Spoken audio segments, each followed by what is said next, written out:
مولاي صل وسلم دائما أبدا على حبيبك خير الخلق كلهم. Bismillahirrahmanirrahim. Assalamualaikum warahmatullahi wabarakatuh. Alhamdulillah. Wassalatu wassalamu ala nabiyil mursalin wa ala alihi wa sahbihi ajma'in. Baik anak-anakku sekalian, jumpa lagi dengan Panika di buku pembelajaran ya. Hari ini Bapak mengajak kalian semua untuk semakin semangat belajar Al-Quran ya.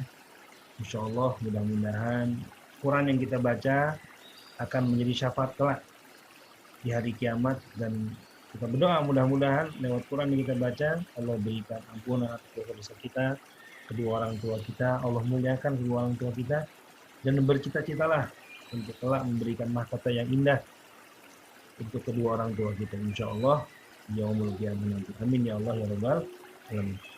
Anak sekalian, kita akan belajar tentang mat hari ini ya. Mungkin kamu sudah pernah dengar tentang mat. Kita harus tahu dulu apa tujuan belajar pelajaran mat hari ini. Karena kalau kita nggak tahu tujuan belajar mat, mungkin bisa jadi kita anggap pelajaran ini nggak penting. Nggak penting. Supaya apa sih kita belajar mat itu? Oke. Teman-teman, nanti yang akan kita pelajari adalah penjelasan tentang pengertian mat, macam-macam mat, contoh bacaan mat, dan bagaimana nanti melafalkan bacaan mat. Nah, secara bahasa teman-teman, kamu harus tahu apa mat itu. Gampangnya gini, mat itu adalah artinya panjang. Mat artinya panjang. Jadi jangan dipendekin bacanya. Jadi kalau ada mat harus dibaca panjang. Berarti kalau bacaan mat, ya bacaan panjang. Gitu aja ya. Mat itu artinya panjang, bacaan mat itu bacaan panjang. Kalau udah bacaan panjang, jangan pernah dibaca pendek. Jangan memendekkan yang panjang atau memanjangkan yang pendek. Oke. Baik, itu kuncinya. Mat adalah panjang, bacaan mat bacaan panjang, maka jangan dibaca pendek. Baik. Mat itu sejatinya ada dua. Nanti ada mat asli dan ada juga mat far'i. Nah, satu-satu kita akan pelajari. Mat asli, asal, aslinya. Disebut juga tabi'i, tabiat. Jadi ada orang, kita bisa lihat, ini orang tabiat ini sebenarnya baik. Tapi dia itu karena mungkin, udah terlanjur terdesak, keadaannya sudah terpaksa, sehingga dia marah. Tapi aslinya baik, tabiatnya baik. Jadi tabiat itu asli. Mat asli itu mat tabi'i, gitu ya.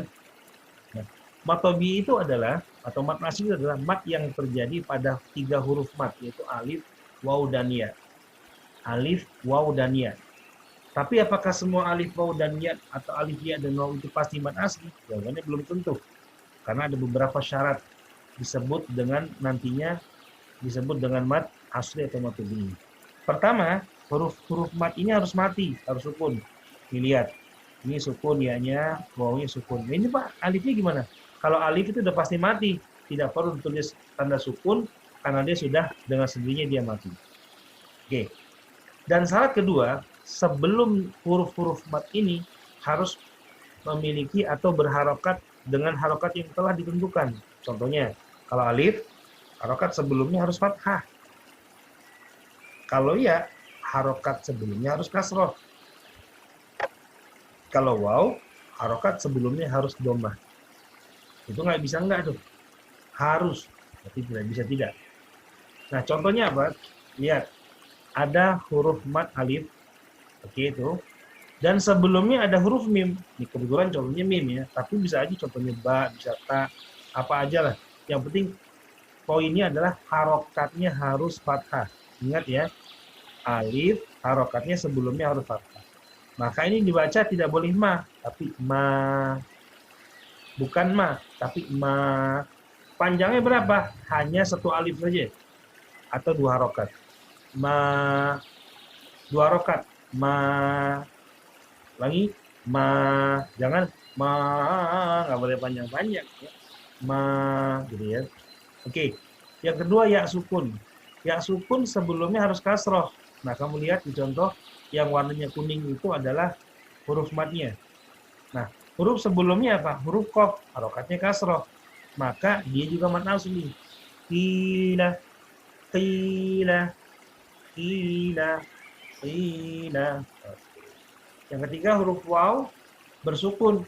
Harokat sebelumnya harus dhammah.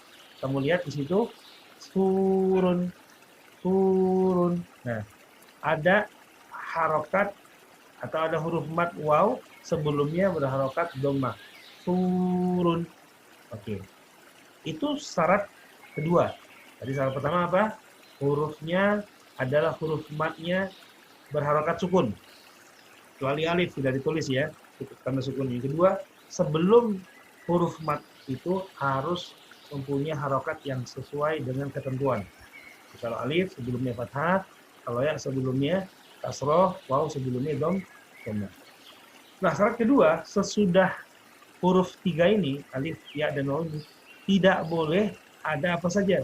Tidak boleh ada huruf sukun. Jadi habis ma, kok ada alif lam? Al-Qoriyah. Al-Qoriyah. Jadi nggak boleh baca mal-Qoriyah. Mal-Qoriyah. Yang kedua, tidak boleh sesudah bacaan mat itu ada tanda tasydid. Tidak boleh ada tanda tasydid. Ya, telah lewat. Yang ketiga, juga tidak boleh ada hamzahnya. Nanti kalau ada hamzah atau tasydid atau sukun, maka dia bukan mat tabi'i atau bukan mat asli lagi. Oke, sampai sini dulu, pahami baik-baik. Jadi mat asli, mat tabi'i itu ketentuannya pertama dia adalah huruf mat yang sukun, harokatnya sukun. Kecuali alif tidak tertulis. Yang kedua, sebelum huruf mat ini, jadi huruf mat itu ada 3 ya, alif, ya, dan waw. Atau diingat dengan sebutan ayu boleh tuh. Dan sebelumnya harus ada harokat yang sesuai. Alif sebelum fathah, ya sebelumnya kasroh, waw sebelumnya dhammah. Dan yang ketiga, sesudah bacaan mat itu tidak boleh ada sukun, tidak boleh ada tasydid, dan tidak boleh ada hamzah. Oke, langsung kita akan masuk pada beberapa contoh. Kamu harus cermati. Oke, lihat. Tulisan yang ada di depan kita ini, ada huruf hamzah atau ada huruf mat nggak? Ada huruf mat atau tidak? Ada, Pak. Mana? Itu yang warnanya kuning. Ya, betul, 100. Oke, ada huruf mat. Apakah pertanyaannya ini bacaan mat? Ada huruf mat. Hurufannya apa? Ini alif. Maka pertanyaannya, apakah kata yang ada di depan kita ini adalah contoh bacaan mat asli? Sementara ada huruf matnya. Alif. Oke, ternyata jawabannya silang. Tidak, itu bukan bacaan mat. Kenapa? Karena kalau alif, udah betul, huruf matnya betul.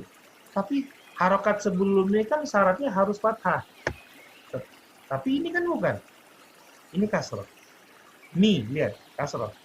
Syaratnya harus fathah. Maka dia bukan bacaan mat asli. Jadi nggak perlu dibaca panjang. Bacanya gimana? Mi'atun. Mi'atun. Jangan. Mi'atun. Salah. Mi'atun. Oke. Yang kedua, lihat. Ada kata lagi dhaifun. Pertanyaannya, apakah ada huruf mat pada kata dhaifun? Ada. Hurufannya apa? Huruf matnya ya, sukun. Oh, betul. Ini huruf mat. Syarat pertamanya sudah oke. Syarat keduanya apa? Harokat sebelum huruf mat ya sukun itu harus kasroh kalau ya. Tapi ini dhammah. Maka dia bukan bacaan mat asli. Kenapa? Karena mat asli syaratnya sebelum ya sukun harus berharokat kasroh. Sementara ini harokatnya bukan kasroh tapi fathah. Paham teman-teman? Yang ketiga ada kata qaula. Qaula. Apakah ada huruf mat di sana? Ada. Mana huruf matnya? Lihat. Wow. Ini terhalang ada tulisan sedikit ya. Nggak apa-apa. Jadi ini huruf waw. Baik. Apakah setiap kata yang ada huruf matnya pasti bacaan mat? Belum tentu. Ini bukan. Kenapa bukan? Karena syaratnya kalau dia huruf mat waw sukun sebelumnya bukan fathah. Tapi apa harusnya? Dhammah. Kalau mau supaya jadi mat asli, maka ketiga kata ini harus dirubah. Bagaimana cara merubahnya? Oke, lihat. Yang ma-nya ini, mimnya harus fathah. Ma'atun, baru betul. Kalau ini difun, ikutin kasroh sebelum huruf matnya. Kalau ini pula, baru betul. Sementara harokat yang ada bukan memenuhi syarat kriteria yang sesuai kaidah huruf mat asli, maka dia bukan mat asli atau mat tobi. Oke, teman-teman. Baik. Sekarang apa yang harus kamu ingat dan catat baik-baik, bahwa penyebab batal menjadi mat asli atau mat tobi itu berarti ada berapa? Ada berapa? Ya, ada 3. 1, ketika sesudah bacaan mat asli atau mat tobi itu ada hamzah. 2, ada tasydid. 3, ada sukun. Maka ini semua akan menyebabkan mat asli menjadi batal, atau ketika dia berhenti di situ atau waqaf. Baik ya. Sekarang kita lihat yang kedua, yaitu mat far'i. Mat asli sudah berlalu, sekarang mat far'i. Mat far'i itu artinya cabang. Oke. Kenapa terjadi mat far'i? Karena ada masalah. Masalah tadi bisa jadi karena hamzah, sesudah huruf mat ada sukun atau ada tasydid. Nah, pada kali ini kita akan belajar dari masalah yang pertama, yaitu adanya hamzah. Jadi kalau ada bacaan mat, bisa ma, bisa mi, bisa mu, kok ketemu sama hamzah, maka dia bukan lagi disebut mat asli. Benar. Kita lihat, perhatikan. Nah, ini dia.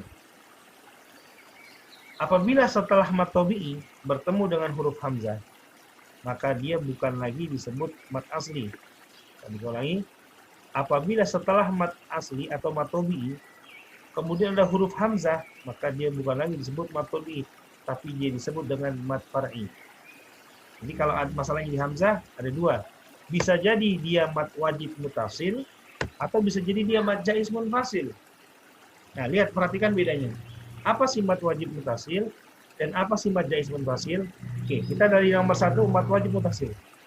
Mat wajib mutasil itu adalah apabila ada mat tobi'i, ini mat tobi'i. Apabila ada mat tobi'i, kemudian bertemu dengan alif atau hamzah.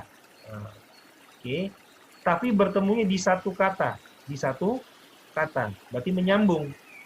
Maka dia disebut mat wajib mutasil. Bedanya apa dengan mat jaiz? Lihat, kalau mat jaiz itu ada di 2 kata. Jadi ada huruf bacaan mat asli bertemu dengan hamzah, tapi kalau mutasil di 1 kata. Kalau mat jaiz munfasil artinya di 2 kata. Untuk mengingat-ingat, ya, mutasil itu artinya nyambung, munfasil itu artinya terpisah. Apakah ini aja?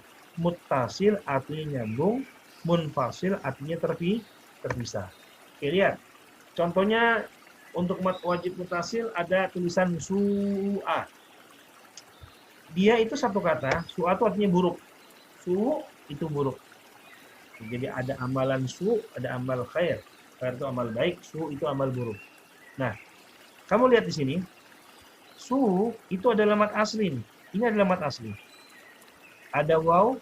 Ini tadi sudah belajar mat asli kita. Ada huruf mat. Sebelumnya kalau waw itu dhamma, dan sesudahnya ada hamzah. Kalau dia bukan hamzah, maka dia mat asli. Tapi karena dia hamzah dan di 1 kata, maka kok 1 kata gimana maksudnya, Pak? 1 kata ini artinya buruk. Ya, 1 kata. Ini su itu kayak meja.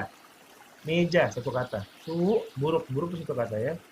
Maka dia nanti disebut dengan mat wajib mutasil. Contoh lagi, ja'a. Ja'a. Ja'a artinya datang. Nah, kamu perhatikan nih, yang dilingkari, baik su ataupun ja, ini asalnya adalah mat asli. Ini ja, mat asli, kemudian bertemu dengan hamzah. Maka dia wajib dibaca 6 harokat atau 3 alif. Oke, nanti kita ulangin lagi. Yang pertama, mat wajib mutasil. Mutasil artinya nyambung. Maksudnya nyambung apa? Bertemunya mat tobi'i dengan hamzah di satu kata. Oke, disebut muttasil karena dia nyambung. Nah, wajibnya apa? Wajib dibaca 6 harokat. Wajibnya artinya tidak boleh tidak. Wajib dibaca panjang 6 harokat atau 3 alif. Su su ja ja su idza jaa nasrullahi wal fath. Nah, itu dia ya. Itu mat wajib muttasil. Nah, contoh mat jais bagaimana? Lihat. Kamu lihat ada ku, artinya jagalah. Bahasa Arab ku itu artinya jagalah. Oke. Kemudian setelah ku bertemu dengan kata anfusakum. Nah, ini dua kata nih, ya. Ku satu kata, anfusakum satu kata juga bertemu. Tapi ku ini adalah mat asli. Ini ku adalah mat asli atau mat tabi'i. Ada waw, sebelumnya dhammah. Bertemu dengan alif nih, bertemu dengan hamzah di dalam dua kata. Maka jadinya nanti kalau ditulis adalah ku anfusakum. Anfusakum itu satu kata sendiri. Ku jagalah, anfusakum diri kalian. Jadi ada dua kata bertemu. Tapi kata pertama mengandung bacaan mat tabi'i, kata kedua depannya hamzah. Maka jadilah dia disebut dengan mad jaiz. Mad jaiz munfasil. Munfasil artinya terpisah. Jadi pertemuannya terpisah. Pertemuan mad tabi'i dengan hamzahnya terpisah di dua kata, ya. Jadi bacanya ku anfusakum. Oke, contoh lagi ya. Ya itu mad asli. Mad asli huruf madnya alif, sebelumnya fathah. Ya artinya hai. Terus bertemu dengan ayyuhan nas. Ayyuhan nas itu dua kata sebenarnya. Artinya wahai manusia. Hai, wahai manusia. Ini ya. Ketika perjumpaan ya dengan ayyuhan, maka perjumpaan mad asli dengan huruf yang depannya hamzah. Kata yang depannya hamzah. Maka dia dibaca juga mad jaiz. Jadi bisa diartikan wahai manusia. Hai, wahai manusia. Nah, jaiz itu artinya boleh. Jadi boleh dibaca 2, boleh dibaca 4, boleh dibaca maksimal 5. Ku anfusakum ya ayyuhan nas. Atau bisa dibikin 4. Ku anfusakum ya ayyuhan nas. Atau dibaca 5. Ku anfusakum wa ahlikum nara. Ya ayyuhan nasu ubudu. Ya ayyuhan nasu ubudu. Oke. Itulah penjelasan tentang mad far'i pada mad wajib muttasil dan mad jaiz munfasil. Maka kesimpulannya, ya, perbedaan mad wajib muttasil dan mad jaiz munfasil, kalau mad wajib itu bertemu di satu kata, muttasil artinya nyambung. Kalau mad jaiz munfasil bertemu dua kata dan munfasil artinya terpisah. Ya, mad wajib dibaca 6 harokat 3 alif. Mad jaiz boleh dibaca 2, 4 sampai 5 harokat. Oke, contohnya lihat pada mad jaiz munfasil. Tuh, lihat ada inna, ada ku, ada iya. Oke, ada inna, ada ku, ada iya. Baik. Kemudian bertemu dengan hamzah. Lihat inna anzalnahu ku anfusakum ya ayyuhan nasu ubudu. Itu mad jaiz munfasil. Oke, sekarang lihat mad wajib muttasil. Ada bacaan mad asli, itu yang dilingkarkan warna ungu ya. Kemudian bertemu dengan hamzah di satu kata. Nah, satu kata ya. Jadi bacaannya wajib 6 harokat. Ja'a, ji'a, su'a. Oke, alhamdulillah. Ini adalah materi tentang mad wajib muttasil dan mad jaiz munfasil. Dan berikut dengan mat asli atau mat tabi'i. Baik anak sekalian, alhamdulillah terasa beberapa waktu sudah bersama Bapak, kita belajar sudah 3 ya, mat asli, mat wajib, dan mat jaiz. Mudah-mudahan ini bermanfaat buat kita semua, dan khususnya Pak Andika. Mari bersama-sama kita berniat untuk mengamalkan materi ini dalam membaca Quran yang kita cintai. Insya Allah menjadi syafaat kelak di yaumul qiyamah. Amin ya Allah. Ya Rabbal Alamin. Demikian, sampai jumpa lagi di video berikutnya. Terima kasih atas segala perhatian, dan kita berdoa kepada Allah. Mudah-mudahan Allah berkahkan kita dan berikan ilmu manfaat kepada kita semua. Mohon maaf lahir batin. Hadanallahu wa iyyakum ajmain. Assalamualaikum warahmatullahi wabarakatuh. Alhamdulillah.